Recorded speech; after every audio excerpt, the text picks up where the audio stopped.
प्रसिद्ध फिल्म निर्देशक श्याम बेनेगल अब हमारे बीच नहीं रहे, तो ऊपर वाले से दुआ करिए कि इनकी आत्मा को शांति मिले और इस दुख की घड़ी में इनके परिवार को सहन शक्ति दे।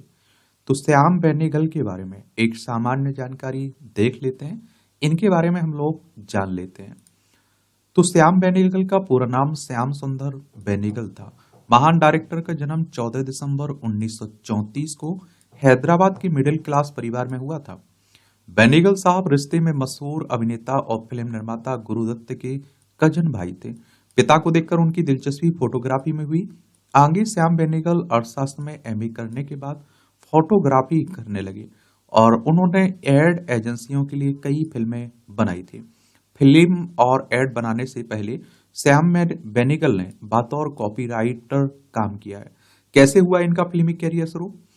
तो श्याम बेनेगल ने फिल्म डायरेक्शन की शुरुआत साल 1974 में फिल्म अंकुर से की थी। अंकुर सामाजिक मुद्दों पर बनी थी और इस फिल्म ने उन्हें इंटरनेशनल लेवल पर पहचान दिलाई और पहली फिल्म अंकुर में उन्होंने किसानों का मुद्दा उठाया था। वहीं Mujib the making of a nation उनके करियर की आखिरी फिल्म थी।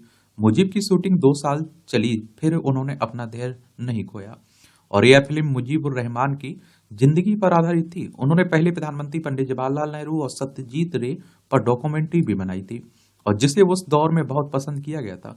कुछ और महान फिल्मों की बात करें तो श्याम बेनेगल ने निशांत, मंथन भूमिका और सरदार बेगम जैसी स्टोन फिल्में भी बनाई। सिनेमा को दिए महान कलाकार इन्होंने। श्याम बेनेगल की फिल्मों ने भारतीय सिनेमा को बेहतरीन कलाकार दिए, जिनमें नसरुद्दीन शाह हो गए, ओम पुरी हो गए, अमरीश पुरी हो गए, अनंत नाग हो गए, शबाना आजमी हो गई, स्मिता पाटिल। सिनेमेटोग्राफर गोविंद नेहलानी का नाम सबसे पहले आता है। बेनेगल साहब ने न सिर्फ बॉलीवुड बल्कि दूरदर्शन के लिए भी तमाम कालजयी धारावाहिकों का निर्माण किया। दूरदर्शन की स्थापना 1959 में हुई थी और तभी से 1990 के दशक तक ये मंच देश में मनोरंजन का प्रमुख साधन रहा और जिसमें बेनेगल का भी अहम योगदान रहा है। उन्होंने भारत एक खोज, कथा सागर और यात्रा जैसे शानदार टीवी सीरियल भी तैयार किए। अवार्ड्स का महारथी, सबसे कामयाब फिल्म निर्देशक श्याम बेनेगल ने 45 डॉक्यूमेंट्री और 15 एड फिल्में भी बनाई। Making of the Mahatma, Netaji Subhash Chandra Bose, the forgotten hero जैसी दर्जनों बेहतरीन फिल्मों को उन्होंने अपने हाथों से तराशा। बेनेगल को साल 1976 में पद्मश्री और 1991 में आप देखिए पद्म भूषण दिया गया था और बॉलीवुड में सबसे ज्यादा 8 national film award Shyam Benegal की झोली में ही गिरे। इस तरह भारत में सबसे ज्यादा नेशनल अवार्ड जीतने का रिकॉर्ड इन्हीं के नाम है और जिसे कोई अब तक नहीं तोड़ पाया। महान फिल्म निर्माता को साल 2005 में भारतीय सिनेमा के सबसे बड़े सम्मान दादा साहब फाल्के अवार्ड से सम्मानित किया गया था। भारतीय सिनेमा के एक युग का अंत हो गया है।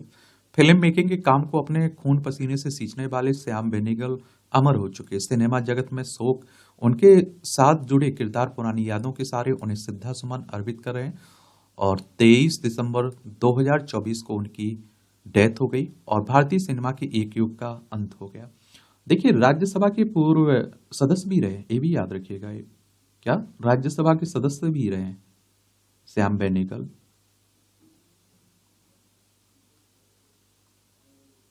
तो इस तरह से आप देखेंगे 2006 से 2012 तक रहे हैं राज्यसभा के सदस्य और नीरा बेनेगल इनके आप देखेंगे पत्नी का नाम और प्रिया बेनेगल इनकी चिल्ड्रन थे, बच्चे। तो इस तरह से देखेंगे आप लोग, एक कहानी है श्याम बेनेगल की, इन्हें आप लोग अपनी स्क्रीन पर देख ही रहे होंगे। देखिए, हमारा प्यारा भारत है, हैदराबाद अब तेलंगाना में आता है। तेलंगाना की राजधानी है हैदराबाद और तेलंगाना को 2 जून 2014 में राज्य बनाया गया था। इसकी सीमा आप देखिए महाराष्ट्र, कर्नाटक, आंध्र प्रदेश, छत्तीसगढ़ से लगती है।